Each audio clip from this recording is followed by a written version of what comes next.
det var visser. Ja, alltså du skrev bara sånt vart där. Vi gör det så vi ser när det är så är det här. Så att jag gärna för hit. I har kort några blå och i blomster med stockna check right. Så ska jag det bara. Abusnar är det för att jag det få? Ja, för jag halta fukten. Ja. Och tar äta faktiskt eisen. Och så vi svärsten som är i och då som det. Ja. Svärstan, präntsvärstan. Nej, men jag har googlat. Ja. Och det vill anbefalla. Det kan man alltså gott. du kan bara bruka visser. Okej. Och vispapper. Ja, jag så svärsta nu. Jag kommer där undan. Jag tar lite. Du tar fär och heter fuktiga. För efter tog. Och så som att så har vi blandat nu är det sen jag skiftar. Ja, han gör det nästan bara mer. Han får rätt. Han släpper ut. Men kör på för nu på.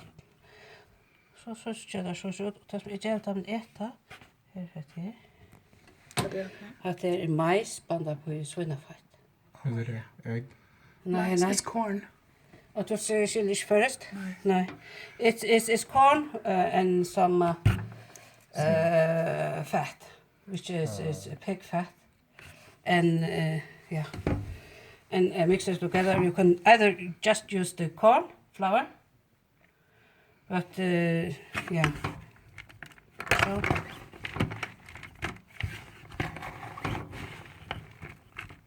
Ikke sånt.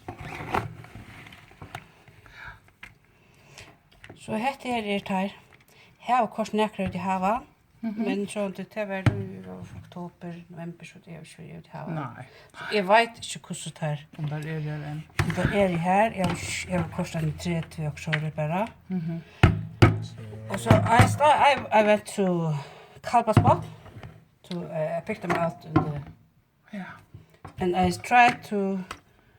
I don't know how many, about 50, 60 maybe. And I have put about 30 out in the garden. But I don't know how this is going. Yeah.